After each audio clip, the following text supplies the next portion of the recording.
Welcome to Learn Commerce PU online classes.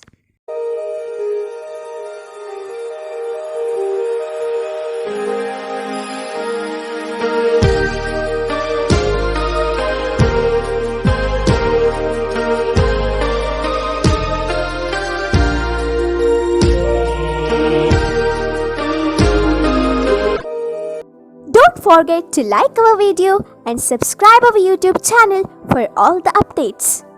Yes, hello everyone. Welcome to economics online classes. So in the previous class we discussed about differences between micro and macroeconomics, meaning, scope, origin, everything. So next we are going to discuss about some concepts in macroeconomics. What are the concepts we are going to cover under the macroeconomics? Already I said that macroeconomics is related to the aggregates of the economy, study related to the aggregates of the economy. It means it related to the study of economic agents of the country such as consumer, producer, government, like that, and also it is related to the wage rate, how to determine the wages in the country, and it is related to the trade, international trade, export, import of the country. It is not only studying individual firm or organization, it is going to study the aggregate of the economy, and also it is going to study relating to the some factors of production, how to utilize these factors in a aggregate manner.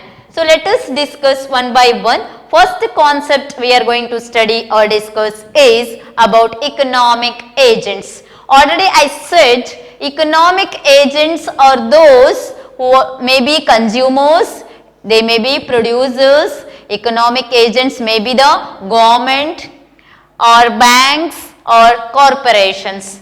These together said to be the economic agents. So what is the meaning of these economic agents? Economic agents are nothing but they are the individuals or institutions. See here, consumer, individual, producer, individual, bank, government, corporation, institutions. Those individuals or institutions who take economic decisions are said to be the economic agents. Economic agents are those individuals or institutions which takes economic decisions. It may be individuals or it may be institutions, banks, or it may be the any institutions, corporations which takes economic decisions are called as economic agents. Thus in macroeconomics we are going to study the economy as a whole or addressing the situation as a whole relating to the individuals, relating to the economic activities of an individual or any institutions.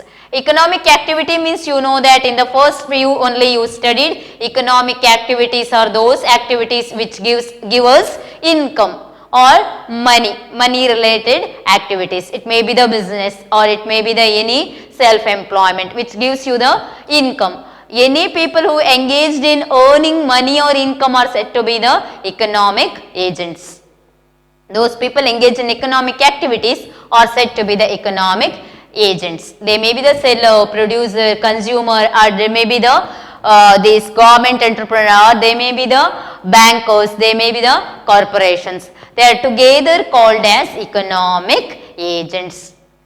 Thus, economic agents we are going to study as a whole economy in a macroeconomics. In microeconomics we studied only a consumer, a producer, particular individual we studied. Here we are going to study the whole economy, total consumption, how the consumer is going to consume the commodity in a overall manner, how the total production is undertaking in the country. So what is the role of government and role of bank or financial institutions in the country, and also we are going to study about how the economy is operating through the economic agents throughout the country by using the factors of production. Next concept is relating to the factors of production. So already we studied factors of production are nothing but factors or influencing factors which are used for the production process. Those factors which influences the production is said to be the these factors of production, influencing factors. In the microeconomics itself we studied which factors influencing the production of a firm or production to earn the profit. So, land, main factors of production. First we are going to use the land for producing any kind of goods. So, in particular industry we studied in microeconomics. Here land we are taking as factory as a whole in a country. Land, labor, capital and organization, or we are taking here as a entrepreneurs together, entrepreneurial. Those factors of production is nothing but influencing factors: land, labor, capital, organization. So, what are the rewards given to these factors to produce the goods and services? While producing goods and services, some rewards are given in the form of money or in the form of wages or in the form of, it may be in the form of rent, wage, interest and profit. So, land is rewarded with the rent. For using the land, we are paying the rent for the particular land. In the particular land, suppose the industry is going to set up, means we should take the permission from the government because it is an economic agent. We should ask, suppose capital is shortage, means you should ask loan from the bank. It is a economic agent, institution. And also a consumer or producer going to produce the goods. Producer is producing, consumer is going to purchase and use that particular goods with the help of land. Production is undertaking. Production is undertaking only with the help of land. Without land it is unable to believe the economy. Thus land is a main influencing factor for building a factory or even for any economic activities. Land is needed. Labor. We are using the labor in the production process of the economy as a whole, because macroeconomics addressing the situation of economy as a whole. Thus, labor is rewarded with the wages. Why the laborers are rewarded with wages? Means for their work. For influence their work and to support them, they should gain some income. Thus, wages are rewarded for them. As a reward, wages paid for them. So, laborers are rewarded with the wage. How this wage is determined in the labor market? So, wage is paid through the wage rate. Rate at which demand for labor and supply of labor is intersect is said to be the wage rate.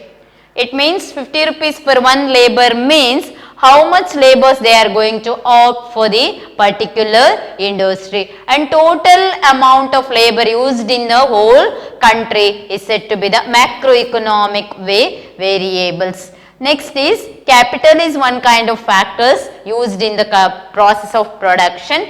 Capital is nothing but it may be the investment capital, it may be the human capital. So, for using this capital, interest is given, rewarded by the interest, and entrepreneur or organization at last going to earn the profit, because entrepreneur's main aim is to earn the profit. It may be the entrepreneur or it may be the organization. It may be the organization. Thus, the main goal of the business is or production is to earn the maximum profit. Thus, profit is reward taken by the organization at last. If there is no profit means loss. Thus, nobody is wanted to continue the business in a loss situation. Thus, profit is the main motive of the organization. So, this is relating to the factors of production. How the economic agents are using the factors of production to increase the country's production through the rewards. Rewards are the income to the individuals or the economic agents. Thus, what is wage rate? Next concept is wage rate. What is this wage rate? So, I already said wages are given to the laborers while producing the goods and services. Wages are paid to the laborers for their work. For their work. It is a remuneration, nothing but salary or in kind of remuneration. Wages are paid out to the laborers. Thus, through this figure you can see what is labor or wage rate to the labor. See in the figure, here OX axis represents quantity labor supplied, OY axis represents price at which labors are supplied and demanded. Price, OY is price, OX is quantity of labor supplied. SL is supply of labor curve and DL is demand for labor curve. SL is supply of labor curve, DL is demand for labor curve. So, where to determine the wages means when the demand for labor and supply of labor intersect, that particular point is said to be the wage rate. Wage is determined at the particular point where the demand for labor and supply of labor intersect. Thus, here wage rate is determined at point E. This is a wage rate. Quantity of labor supplied may be 10 labor supplied with the price 50 rupees, 550 rupees. For one labor 550 rupees means 10 labor supplied. We should P into Q, you know that. So, P into Q, 550 into 10. Like that we are going to calculate the overall economy's wage rate. Thus, wage rate is nothing but rate at which demand for labor and supply of labor intersect. Particular point we are going to determine the wage rate. What is wage rate means? Price at which sale and purchase of labor undertaking, that is said to be the wage rate. Price at which labors are purchased, sale and purchase of labor undertaking at a particular price is said to be the wage rate. Wage is determined at a particular point where demand for labor and supply of labor intersect. That particular intersection point is the wage determination point. So, next is the concept we are going to cover under the macroeconomics is trade, because macroeconomics not only deals with internal trade, microeconomics deals with internal trade, means domestic trade, trade within the country, but macroeconomics deals with the both internal and external trade. Thus, here we are going to cover the topic is external trade. So, what are the kinds of trade here? In external trade, we are going to see the two kinds, imports and exports. So, what is the meaning of this export? So, we already studied in the first year export, import, everything. Once again I will recall that. Export is nothing but our country, domestic country, sell the goods to the rest of the world is said to be the export. Domestic country means India is going to sell the goods to the rest of the world is said to be the export. So, for that it is going to earn the foreign exchange or revenue. So, import is nothing but domestic country is going to buy the commodities from the rest of the world is said to be the imports. For other countries it is export, for us it is import. Whatever the countries export and import, on the basis of this EXIM ratio, on the basis of EXIM ratio, country's development is measured.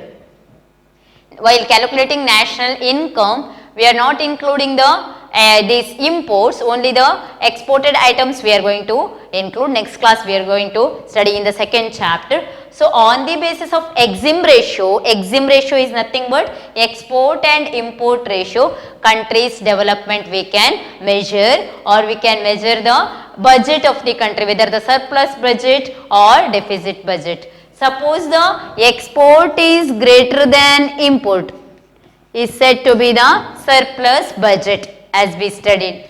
Suppose export is less than import, deficit budget we studied. Suppose export is equal to import, export is equal to import, as we studied it is a balanced budget, or one country is going to get the balanced trade. So, if the export is greater than import, it is surplus trade. It is export is less than import, it is said to be the deficit in trade. or export is equal to import, it is said to be the visible trade, or it is also said to be the balanced trade. Thus, external trade includes exports and imports. So, in macroeconomics is study about the external trade, because international trade, how the international trade taking place in the economy, what are the revenue earning from that particular trade. That is we are going to study in the macroeconomics. Export, import, EXIM policies, monetary policy, fiscal policy, everything we are going to cover in the 4th and 5th chapters. So, next chapter we are going to cover is how these goods are exported. So, next concept is relating to the firm. Firm is going to produce the goods and supply the goods to the other firms or industry, that is in that industry is going to supply the goods to the rest of the world through the export, that is firm. So, firm is nothing but, the concept of firm is nothing but it is a production unit. Firm is a production unit. The hub of firm together forms industry. Large number of firms together forms a industry. Different production units, 50 production units forms a one industry. Different industries form a, it is a whole country's production we can measure through the different industries together. So, firm is a production units, goods and services are produced and supplied through the firms to the country. That country may sell this to the rest of the world through the international trade, that is through the exports. So, now what is main aim of this external trade is the profit, earning the profit. Main aim is to earn the maximum profit. So, profit is nothing but pi is equal to TR minus TC, total revenue minus total cost. So, every economy is wanted to maximize its profit. Main goal of the firm is to maximize its profit. So, the country's main aim is to increase the export and reduce the import. While reducing the import, it is going to maximize its profit. Thus, here we are going to cover the concepts in macroeconomics, economic agents. Here consumer, producer, government, bank, corporation comes. It means we are going to study consumption function in future and production function, how the government acts, money and banking, and related to the some investment functions. So, in the next class we are going to study about the capitalistic economy, working of the capitalistic economy and role of government and household sectors in the economy. So, macroeconomics is utterly different from the microeconomics. So, because in macro we are going to study the aggregates units of the economy. So, next class we move towards the working of the capitalistic economy. Thank you.